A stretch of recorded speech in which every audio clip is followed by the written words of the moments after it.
राधे राधे भाई सभी को। आज अपना केमिस्ट्री का नया टॉपिक है एटॉमिक स्ट्रक्चर यानी परमाणु संरचना। इससे पहले मैं एक टॉपिक करा चुका हूँ, मैटर पदार्थ वाला टॉपिक हमारा हो चुका है। अब इसमें हम आगे बढ़ते हैं केमिस्ट्री में, है ना। देखो ध्यान से सुनो, मैंने आपको पदार्थ पढ़ाया और पदार्थ में मैंने आपको पढ़ाया कि पदार्थ होता है जो मैटर होता है छोटे छोटे पार्टिकलों से मिलकर बना होता है। उन पार्टिकलों को अपन क्या बोलते हैं? उन पार्टिकलों को बोलते हैं अपन एटम। तो वहीं से अपन स्टार्ट करते हैं, है ना। जब देखो मैं परमाणु संरचना की बात करता हूँ तो इसको इंग्लिश में क्या बोलते हैं? Atomic structure. क्या बोलते हैं? Atomic structure.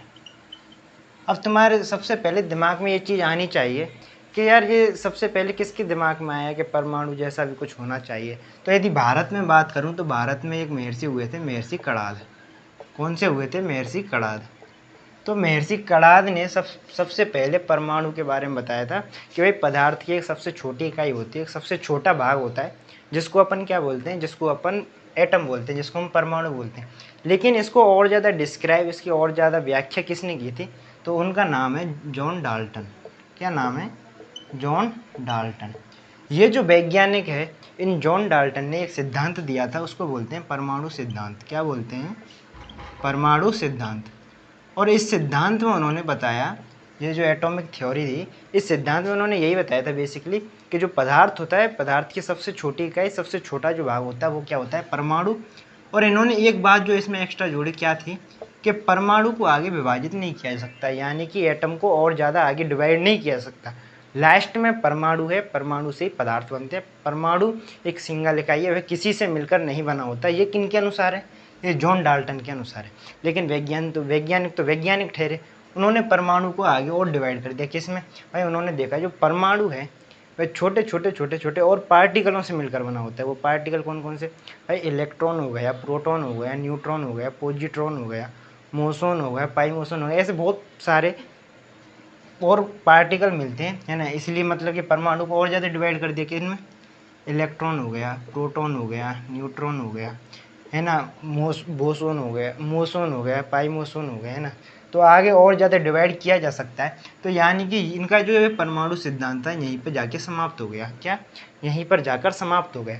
अब जब ये परमाणु सिद्धांत, हालांकि इन्होंने बताया तो था कि यार परमाणु का सिद्धांत भी दिया, इसलिए इन्हें क्या कहते हैं? परमाणु संरचना का जनक। क्या कहते हैं? परमाणु संरचना का जनक, फादर ऑफ एटॉमिक स्ट्रक्चर। बात आई है समझ में? अब देखो, अब परमाणु को आगे पार्टिकलों में तोड़ दिया। अब जरा हम पार्टिकलों के बारे में बात कर लेते हैं, क्या क्या ये पार्टिकल होते हैं। देखो, यदि मैं बात करूं कि जैसे कि ये कोई परमाणु है ना, ये कोई एटम है। अब इसमें कुछ मूल कण होते हैं। मूल कण क्या होते हैं भाई? बेसिक पार्टिकल क्या होते हैं? भाई बेसिक पार्टिकल ऐसे पार्टिकल होते हैं जो किसी और पार्टिकलों से मिलकर नहीं बने होते, जो खुद में स्वतंत्र होते हैं, जो खुद में इंडिपेंडेंट होते हैं। जैसे कि फॉर एग्जांपल इलेक्ट्रॉन। इलेक्ट्रॉन किन्हीं और पार्टिकलों से मिलकर नहीं बना होता, ये ध्यान रखें, है ना। इसीलिए ये क्या है? मूल कण है। और ये किस में? एटम में पाया जाता है। बात आई समझ में?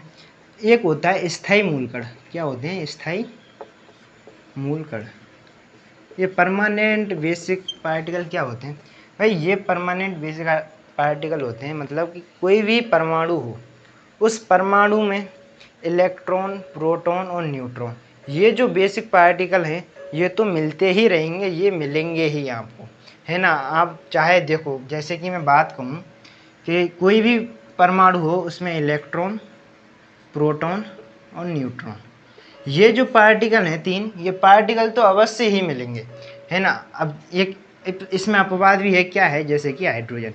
ये जो गैस है हाइड्रोजन, उसमें न्यूट्रॉन नहीं मिलता, उसमें इलेक्ट्रॉन मिलता है, प्रोटॉन मिलता है, न्यूट्रॉन नहीं मिलता। बात है आपके समझ में? अच्छा, ये जो हाइड्रोजन के अलावा और जितने भी परमाणु हैं, जितने भी तत्वों के परमाणु हैं, उन सब में ये तीनों जो पार्टिकल हैं अवश्य रूप से मिलते हैं। इसलिए इन्हें क्या कहते हैं? स्थायी मूल कण। एक होता है अस्थायी कण। अस्थायी कण क्या होते हैं? भाई ऐसे पार्टिकल जो आवश्यक नहीं होते, जरूरी नहीं होते कि हर पार्टिकल में पाए जाएं, हर उस एटम में पाए जाएं। जैसे कि भाई पॉजिट्रॉन हो गया। कौन सा? पॉजिट्रॉन। जैसे कि मोसोन हो गया, पाइमोसोन हो गया, है ना। ये पार्टिकल जरूरी नहीं है कि हर हर एटम के अंदर पाए जाएं। बात आई है समझ में? अब देखो ये चीज़ें आपको पार्टिकल के बारे में बता दी मैंने मोटा मोटा, है ना। अब इसमें थोड़ा सा अपन आगे बढ़ते हैं ना। आगे अब मैं क्या बताऊँ आपको, देखो सुनो ध्यान से आगे की चीज़ें, है ना। अब ध्यान से समझो इस चीज़ को। जैसे कि देखो ये है एक एटम, क्या है, एटम, है ना, ये पता लग गया, है ना। अब एटम की यदि मैं आपसे पहली विशेषता पूछूं कि भाई जो परमाणु है कैसा होता है, गोलाकार। ये आपको दिख भी रहा है संरचना कैसा होता है, गोलाकार।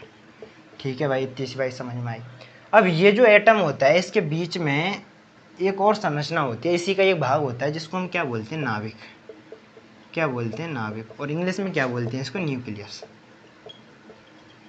क्या बोलते हैं इंग्लिश में इसको, न्यूक्लियस, है ना। अब जब मैंने पार्टिकल बताए थे ना, तो इस न्यूक्लियस में जो प्रोटॉन पार्टिकल है और न्यूट्रॉन पार्टिकल है, ये दोनों ही पाए जाते हैं। इस न्यूक्लियस में प्रोटॉन पार्टिकल और न्यूट्रॉन पार्टिकल दोनों पाए जाते हैं। फिर सर इलेक्ट्रॉन कहाँ पाया जाता है, क्योंकि वो तो हमें पाया जाना आवश्यक है उसका, क्योंकि वो तो स्थायी मूलकण है। तो जो इलेक्ट्रॉन पाया जाता है ना, वो ये जो नाभिक है इसके चारों तरफ अलग अलग कक्षाएं होती हैं, ऑर्बिट होती है, जिनमें इलेक्ट्रॉन चक्कर लगाते हैं। क्या, इलेक्ट्रॉन चक्कर लगाते हैं, है ना। अब आपके दिमाग में आएगा यार इलेक्ट्रॉन इसके चक्कर लगाते हैं। भाई जैसे कि हम सौरमंडल की बात करते हैं, सूरज क्या है, केंद्र में, उसके चारों तरफ 8 प्लेनेट हैं, उसके ग्रह हैं, वो चक्कर लगाते हैं। उसी प्रकार किसी ऑर्बिट में 2, किसी ऑर्बिट में 8, अलग अलग संख्या में अलग अलग इलेक्ट्रॉन हैं, वो चक्कर लगाते हैं। बात आई आपके समझ में। अच्छा, ये आपको पता लग गया नाभिक में प्रोटॉन और न्यूट्रॉन 2 पार्टिकल पाए जाते हैं। इन दोनों को मिला के क्या बोलते हैं, न्यूक्लियॉन। क्या बोलते हैं, न्यूक्लियॉन। क्या बोलते हैं, न्यूक्लियॉन। बात आई आपके समझ में। प्रोटॉन पार्टिकल होता है ना, ये पॉजिटिव होता है। कैसा होता है, पॉजिटिव होता है। इसलिए हम कह सकते हैं कि जो नाभिक होता है ना वो पॉजिटिव होता है, और जो न्यूट्रॉन होता है ना इस पर कोई भी चार्ज नहीं होता, चार्ज नहीं होता है इस पर, है ना, इस चार्ज नहीं होता है, इसमें चार्ज रहित होता है। प्रोटॉन पे चार्ज होता है, और नाभिक में प्रोटॉन और न्यूट्रॉन दोनों पाए जाते हैं, तो यानी नाभिक पॉजिटिव चार्ज होता है। बात आई आपके समझ में। इलेक्ट्रॉन नेगेटिव चार्ज होता है। कैसा, नेगेटिव चार्ज होता है। बात आई आपके समझ में इतनी सी।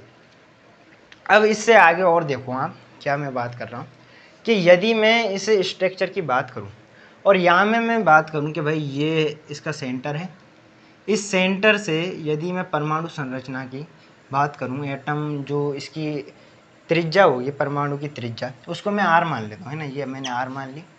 ये नाभिक है, नाभिक की जो रेडियस है उसको मैं स्मॉल आर मान लेता हूँ। बात है आप समझ में। अब अपने को स्वाभाविक से दिख रहा है कि जो परमाणु की त्रिज्या है वो कितनी है, ज़्यादा है, वो कैपिटल आर है, और जो नाभिक है उसकी जो त्रिज्या है कितनी, स्मॉल आर है। कितनी होती है, एवरेज यदि निकालें, जो परमाणु की त्रिज्या है यानी कि ये वाली त्रिज्या कितनी होती है, 10⁻⁻10 मीटर। कितनी होती है, 10⁻⁻10 मीटर। अच्छा, इसको एक और बोल देते हैं, क्या, एक एंगस्ट्रॉम। क्या बोल देते हैं, एक एंगस्ट्रॉम। बात है आप समझ में। नाभिक की बात करूं तो नाभिक की जो रेडियस होती है वो 10⁻⁻15 मीटर के समथिंग होती है। कितनी, 10⁻⁻15 मीटर के समथिंग होती है। और 10⁻⁻15 को क्या बोल देते हैं, एक फर्मी मीटर। क्या बोलते हैं, एक फर्मी बोल देते हैं। क्या बोल देते हैं, एक फर्मी बोल देते हैं।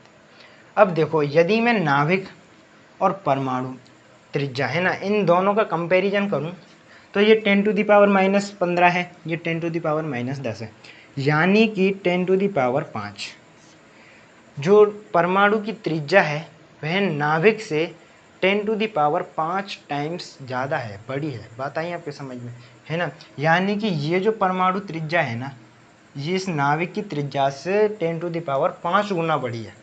अब इसकी कल्पना आप ऐसे कर सकते हो, IPL चल रहे हैं, क्रिकेट आप देखते होंगे, तो क्रिकेट में जो बड़ा स्टेडियम होता है ना, स्टेडियम होता है पूरा, उस स्टेडियम को आप मानिए, जो क्रिकेट का ग्राउंड है उसको आप मानिए एक, क्या, एटम। उसको एक परमाणु की कल्पना कीजिए, है ना, परमाणु मान लिया।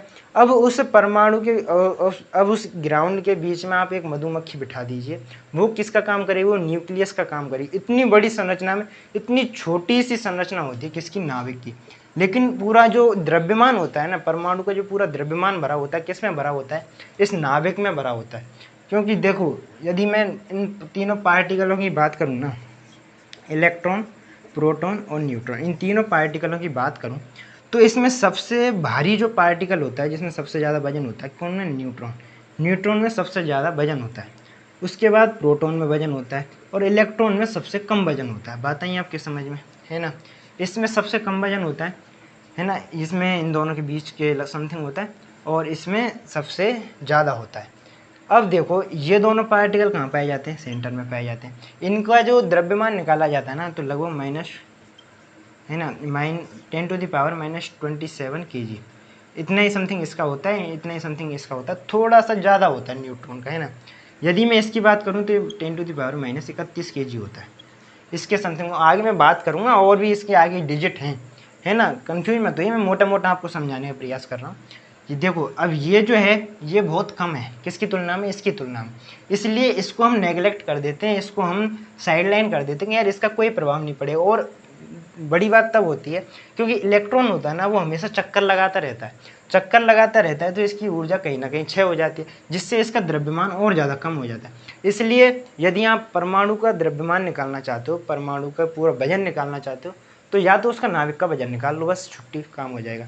इलेक्ट्रॉन की निकालने की आवश्यकता ही नहीं, क्योंकि इलेक्ट्रॉन को हम नेगलेक्ट कर सकते हैं, उसको नगण्य मान सकते हैं, क्योंकि इतना वजन होता नहीं। बात आई आपके समझ में। अच्छा, इतना पता लग गया आपको कि भाई जो नाभिक है उसका जो आकार है परमाणु त्रिज्या की, यानी पूरे परमाणु की तुलना में बहुत कम होता है ना। तो ये जो परमाणु स्ट्रक्चर की जो मोटी मोटी बातें हैं ना, ये मैंने आपको बता दी। इसके आगे अपन सिद्धांत पढ़ेंगे, है ना, परमाणु स्ट्रक्चर किस किस तरीके से, रदरफोर्ड का, थॉमस का, है ना, थॉमसन का, है ना, तो वो आगे आगे मैं आपको बताऊंगा। आज के लिए इतना ही, धन्यवाद।